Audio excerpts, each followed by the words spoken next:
ನಮಸ್ಕಾರ ವೀಕ್ಷಕರೇ, welcome to stocks Kannada. ಬನ್ನಿ ನಾಳೆ ನಿಫ್ಟಿ ಮತ್ತು ಬ್ಯಾಂಕ್ ನಿಫ್ಟಿ ನೋಡೋಣ. ಹಾಗೆ ನಾಳೆಯ ಸ್ಟಾಕ್ಸ್ಗಳನ್ನು ಕೂಡ ಅಬ್ಸರ್ವ್ ಮಾಡೋಣ. ಬನ್ನಿ ನೋಡಿ ಸ್ನೇಹಿತರೆ, 23,650ರಲ್ಲಿ ಹ್ಯೂಜ್ ರೆಸಿಸ್ಟೆನ್ಸ್ ಇದೆ. ಹ್ಯೂಜ್ ರೆಸಿಸ್ಟೆನ್ಸ್, ಸಿಕ್ಕಾಪಟ್ಟೆ ಕಾಲ್ ರೈಟರ್ಸ್ ಇದ್ದಾರೆ. ಹೀಗಾಗಿ ಮಾರ್ಕೆಟ್ ಅಲ್ಲಿಂದ ಪದೇ ಪದೇ ರಿಜೆಕ್ಷನ್ ಆಗ್ತಾ ಇದೆ. ಮಾರ್ಕೆಟು ಮೇಲ್ಗಡೆ ಹೋಗಲಿಕ್ಕೆ ಪ್ರಯತ್ನ ಪಟ್ಟರು ಕೂಡ ಒಂದಿನ, 2 ದಿನ, 3 ದಿನ ಆಯಿತು. 23,650 ಟಚ್ ಆಗುತ್ತೆ, ಅಲ್ಲಿಂದ ವಾಪಸ್ ಬರ್ತಾ ಇದೆ.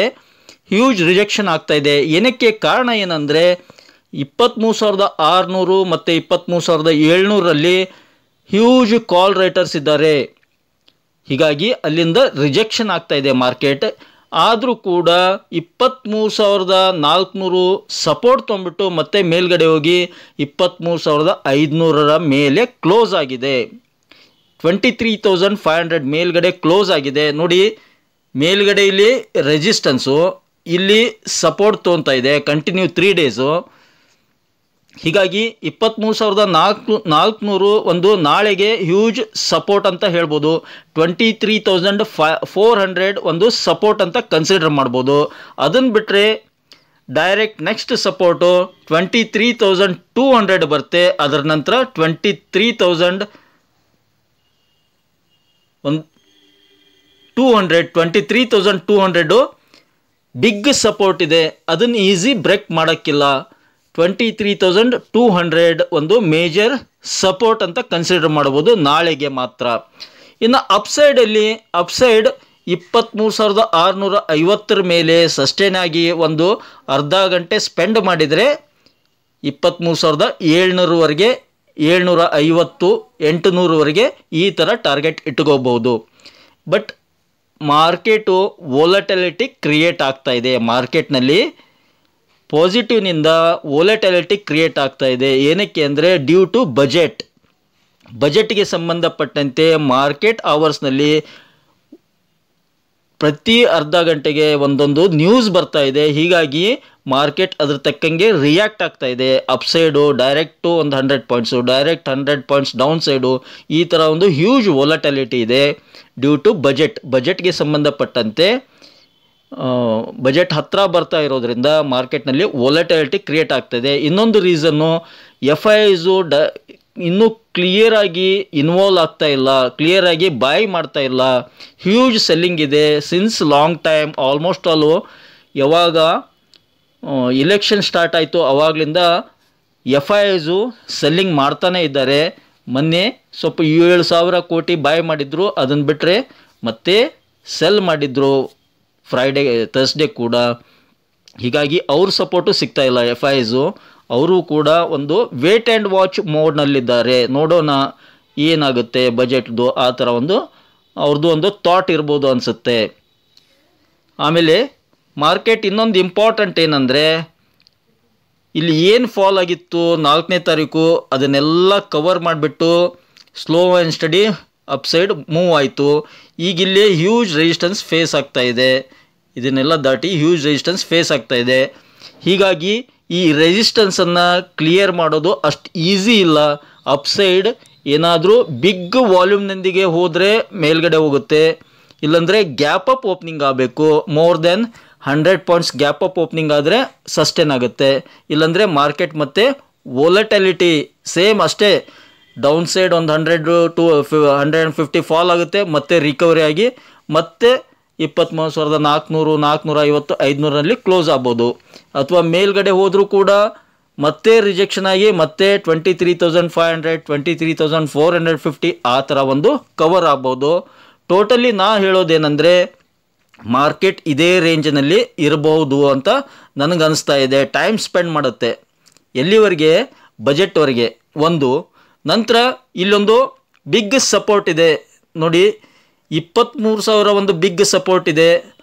ಅದನ್ನು ಬಿಟ್ಟರೆ 22,800 ಒಂದು ಸಪೋರ್ಟ್ ಇದೆ. ಈ ಕ್ಯಾಂಡಲ್ದು 23,200 ಬಿಗ್ ಸಪೋರ್ಟ್ ಇದೆ. ಅಲ್ಲಿವರೆಗೆ ಸ್ಲೋ ಆ್ಯಂಡ್ ಸ್ಟಡಿ ರಿಜೆಕ್ಷನ್ ಆಗ್ಬೋದು. ರಿಜೆಕ್ಷನ್ ಆಗಿ ಸಪೋರ್ಟ್ ತೊಗೊಂಡು ನಂತರ ಮೇಲ್ಗಡೆ ಹೋಗ್ಬೋದು. ಅದು ಒಂದು ಸಿನಾರಿಯೋ ಇದೆ ಮಾರ್ಕೆಟ್ನಲ್ಲಿ. ಸ್ಲೋ ಆ್ಯಂಡ್ ಸ್ಟಡಿ ಕೆಳಗಡೆ ಬಂದ್ಬಿಟ್ಟು ಇಲ್ಲಿ ಸಪೋರ್ಟ್ ತೊಗೊಂಡು ನಂತರ ಮೂವ್ ಆಗ್ಬೋದು.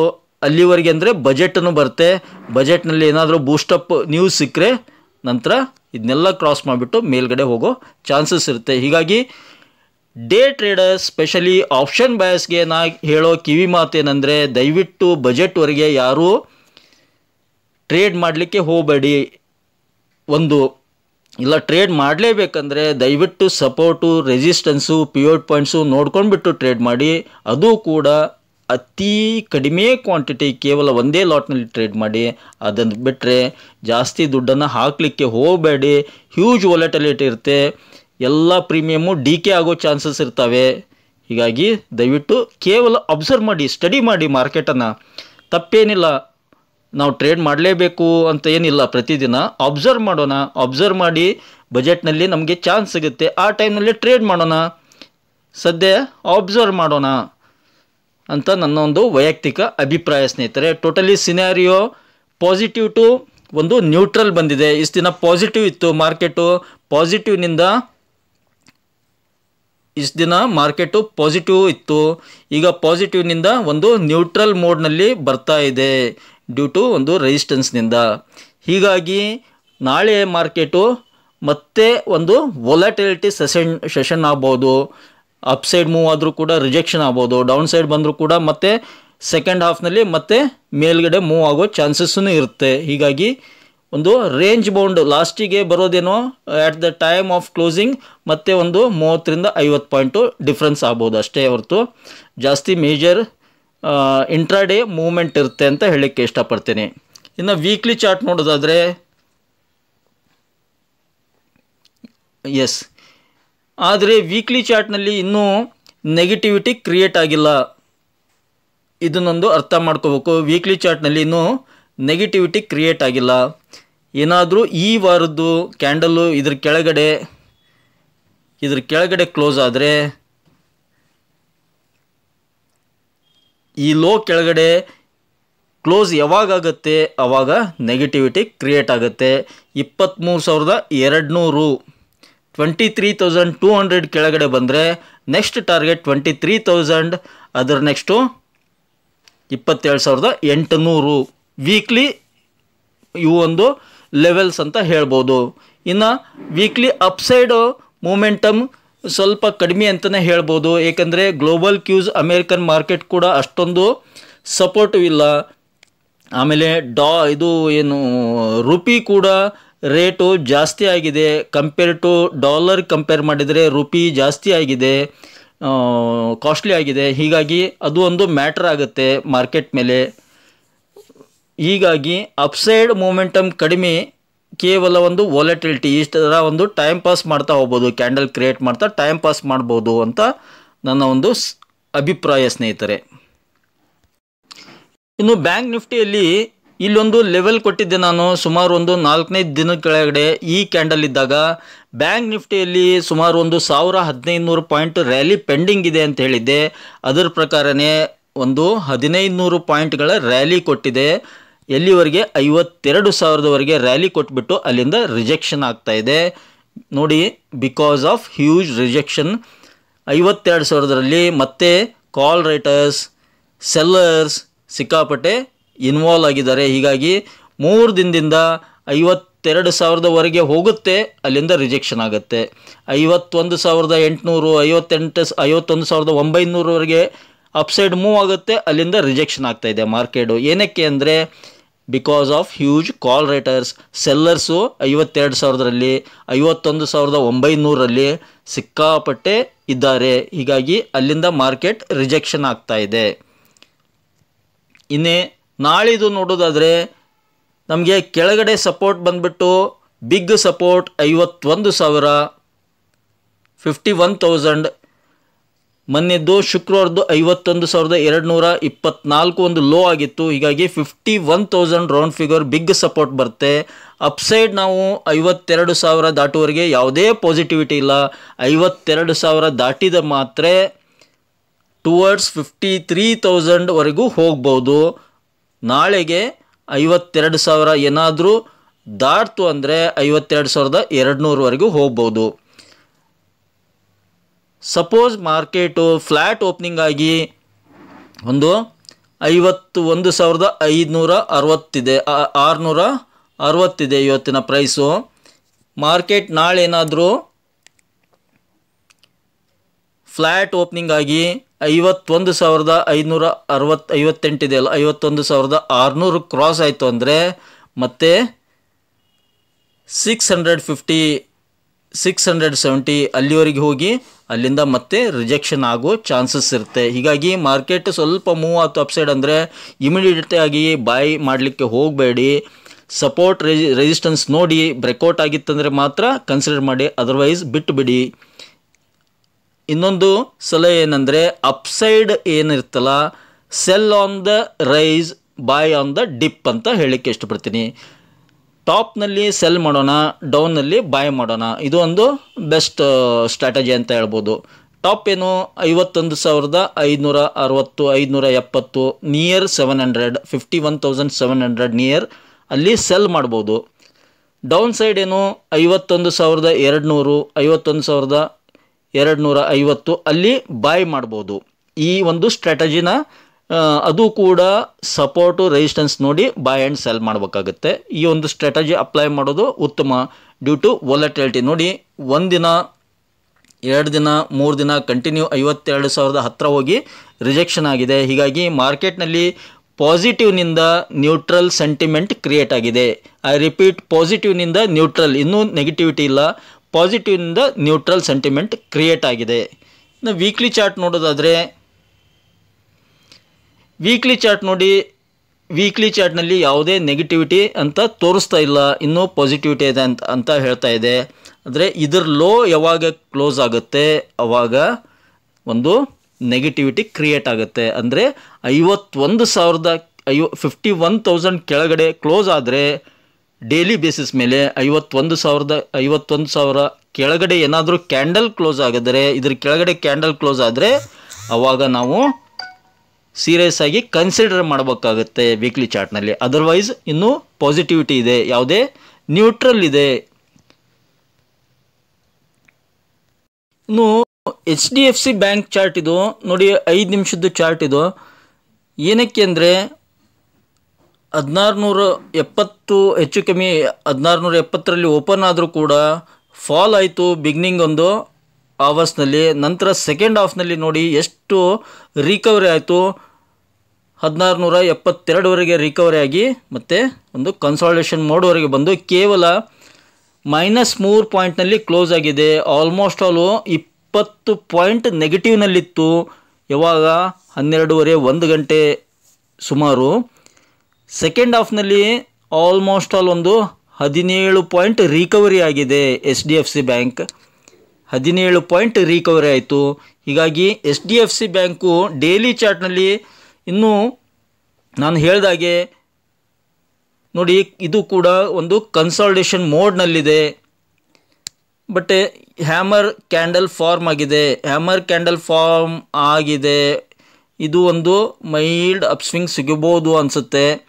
ಎನಿವೇ ವೊಲಟಿಲಿಟಿ ಇರೋದ್ರಿಂದ ಡಿಪೆಂಡ್ಸ್ ಆನ್, ಬಟ್ ಇದ್ರ ಶಾರ್ಟ್ ಟರ್ಮ್ ಟಾರ್ಗೆಟು 1700 ಇದೆ. ಯಾವಾಗ ರೀಚ್ ಆಗುತ್ತೆ ಮೋಸ್ಟ್ ಪ್ರಾಬಬ್ಲಿ ಈ ಸೀರೀಸ್ನಲ್ಲಿ ಆಗ್ಬೋದು ಅಂದ್ಕೊಂಡಿದ್ದೀನಿ. ಗುರುವಾರದವರೆಗೆ ವೇಟ್ ಆ್ಯಂಡ್ ವಾಚ್ ಮಾಡ್ಬೋದು. ಮೈಲ್ಡ್ ಒಂದು ಫ್ಲ್ಯಾಟ್ ಓಪನಿಂಗ್ ಆದರೆ HDFC ಬ್ಯಾಂಕ್ ಕನ್ಸಿಡರ್ ಮಾಡ್ಬೋದು, ಅದರ್ವೈಸ್ ಬಿಟ್ಟು ಬಿಡಿ ಸ್ನೇಹಿತರೆ. Next stock IRCTC Indian rail tour corporation limited. ಇದನ್ನು ಕನ್ಸಿಡರ್ ಮಾಡ್ಬೋದು. ನಾಳೆಗೆ ಮಾತ್ರ 1012 ಇದೆ. ಫ್ಲ್ಯಾಟ್ ಓಪನಿಂಗ್ ಆತಂದರೆ 1040ವರೆಗೆ ಟಾರ್ಗೆಟ್ ಇಟ್ಕೋಬಹುದು. ಹಾಗೆ ಇಂಡಿಯನ್ ಹೋಟೆಲ್ಸ್ 637 ಇದೆ. ಫ್ಲ್ಯಾಟ್ ಓಪನಿಂಗ್ ಆದರೆ again 646 first target, 650 second target ಅಂತ ಕನ್ಸಿಡರ್ ಮಾಡ್ಬೋದು. ಮಂಡೇ ಪ್ರೀಮಿಯಂ ಬೇಗ ಡಿಕೆ ಆಗ್ತವೆ, ಯಾಕಂದರೆ ಮಂತ್ಲಿ ಎಕ್ಸ್ಪೈರಿ ಹತ್ತಿರ ಇರೋದ್ರಿಂದ. ಹೀಗಾಗಿ ನೆಕ್ಸ್ಟ್ ಮಂತ್ ಪ್ರೀಮಿಯಂ ಬಾಯ್ ಮಾಡೋದು ಸೂಕ್ತ. ಅದು ಕೂಡ ನೀವು ನಿಮ್ಮ ಒಂದು ರಿಸರ್ಚ್ ಮಾಡಿ ಅಥವಾ ಫೈನಾನ್ಷಿಯಲ್ ಅಡ್ವೈಸರ್ ಕೇಳಿ ಸ್ನೇಹಿತರೆ. ಹಾಗೆ ಸ್ನೇಹಿತರೆ, ವರ್ಗೋ ಗ್ಲೋಬಲ್ ಲಿಮಿಟೆಡ್ ಅಂತೇಳಿ ಶೇರ್ನ ಮಾಹಿತಿ ಹೇಳಲಿಕ್ಕೆ ಇಷ್ಟಪಡ್ತೀನಿ. ₹8.41 ಇದೆ. ನಾನು ಟಾಪ್ 10 ಪೆನ್ನಿ ಶೇರ್ಸ್ ಅಂತ ಒಂದು ವಿಡಿಯೋ ಮಾಡಿದ್ದೆ. ನನ್ನ ಒಂದು ಪ್ಲೇಲಿಸ್ಟ್ನಲ್ಲಿದೆ, ನೋಡ್ಬೋದು. ನಾನು ಹೇಳಿದಾಗ ಕೇವಲ ₹6 ಇತ್ತು. ಆಲ್ಮೋಸ್ಟ್ ಆಲ್ ಈಗ ₹2.40 ಜಾಸ್ತಿ ಆಗಿದೆ. ಪ್ರತಿದಿನ ಒಂದು 20 ಪೈಸೆ, 35 ಪೈಸೆ, 40 ಪೈಸೆ ಕಂಟಿನ್ಯೂ ಜಂಪ್ ಆಗ್ತಾನೇ ಇದೆ. ಆವಾಗಲಿಂದ ಅಬ್ಸರ್ವ್ ಮಾಡ್ತಾ ಇದ್ದೀನಿ ನಾನು. ₹6 ಇದ್ದಿದ್ದು $8.41 ಆಗಿದೆ. Interested people can see my playlist. Top 10 penny ಶೇರ್ಸ್ನಲ್ಲಿ ಇದೆ, ಇದರ ಬಗ್ಗೆ ಮಾಹಿತಿ ನೋಡ್ಬೋದು. ನಾಳೆಗೆ ಇಂಟೆಲೆಕ್ಟ್ ಡಿಸೈನ್ ಅರೇನಾ ಕನ್ಸಿಡರ್ ಮಾಡ್ಬೋದು. 1044 ಇದೆ. ಫ್ಲ್ಯಾಟ್ ಓಪನಿಂಗ್ ಆದರೆ 1060ವರೆಗೆ ಟಾರ್ಗೆಟನ್ನು ಇಟ್ಕೋಬಹುದು. ಡೌ ಜೋನ್ಸ್ ನೋಡಿ, ಕೇವಲ 15 ಪಾಯಿಂಟ್ನಲ್ಲಿ ಪಾಸಿಟಿವ್ನಲ್ಲಿ ಕ್ಲೋಸ್ ಆಗಿದೆ. ವೆರಿ ಫ್ಲ್ಯಾಟ್ ಅಂತ ಹೇಳ್ಬೋದು. ವೆರಿ ಫ್ಲ್ಯಾಟ್ ಕ್ಲೋಸಿಂಗ್ ಆಗಿದೆ ಡೌ ಜೋನ್ಸು. ಹಾಗೆ S&P 500 ಕೂಡ ಫ್ಲ್ಯಾಟು, -8, ನಸ್ಡಾಕ್ -28.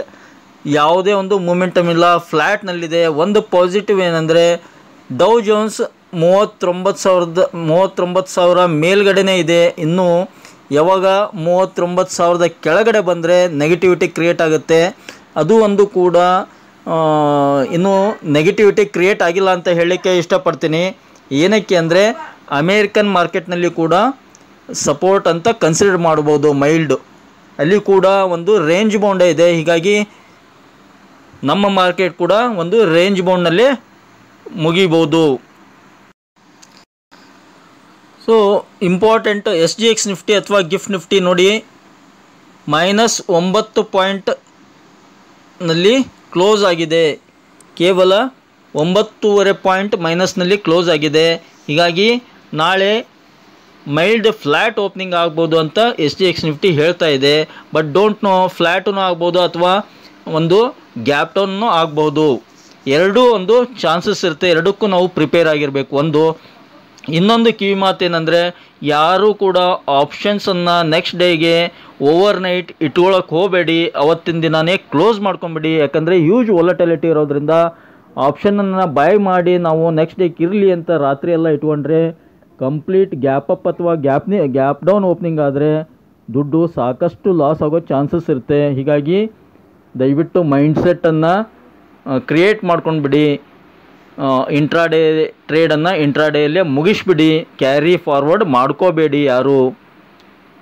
ಆಮೇಲೆ ಬಜೆಟ್ವರೆಗೆ ತುಂಬ ಕಡಿಮೆ ಕ್ವಾಂಟಿಟಿ ಟ್ರೇಡ್ ಮಾಡೋದು ಉತ್ತಮ, ಅದರ್ವೈಸ್ ಬಿಡೋದು ಉತ್ತಮ. ಟ್ರೇಡ್ ಒಂದು ಬಜೆಟ್ ನಂತರ ಕ್ಲಿಯರ್ ಕಟ್ ಒಂದು ಡಿರೆಕ್ಷನ್ ಸಿಗುತ್ತೆ, ಆವಾಗ ಒಂದು ಸೂಕ್ತ ಅಂತ ಹೇಳಲಿಕ್ಕೆ ಇಷ್ಟಪಡ್ತೀನಿ ಸ್ನೇಹಿತರೆ. ಯಾಕೆಂದರೆ ಹ್ಯೂಜ್ ವೊಲಟಿಲಿಟಿ ಇರುತ್ತೆ ಬಜೆಟ್ವರೆಗೂ ಅಂತ ಹೇಳಲಿಕ್ಕೆ ಇಷ್ಟಪಡ್ತೀನಿ. ಐ ಹೋಪ್ ಈ ಒಂದು ಚಿಕ್ಕ ಮಾಹಿತಿ ನಿಮಗೆ ಇಷ್ಟ ಆಗಿದೆ ಅಂದ್ಕೊಂಡಿದ್ದೀನಿ. ಇಷ್ಟ ಆಗಿದ್ದರೆ ಮತ್ತಿನ್ನೇ ತಡ ಬೇಗ ಚಾನಲ್ಗೆ ಸಬ್ಸ್ಕ್ರೈಬ್ ಮಾಡಿ. ಹಾಗೆ ಕಮೆಂಟ್ ಬಾಕ್ಸ್ನಲ್ಲಿ ಕಮೆಂಟನ್ನು ಡ್ರಾಪ್ ಮಾಡ್ತಾ don't forget to hit the like button. Thank you friends, thank you all.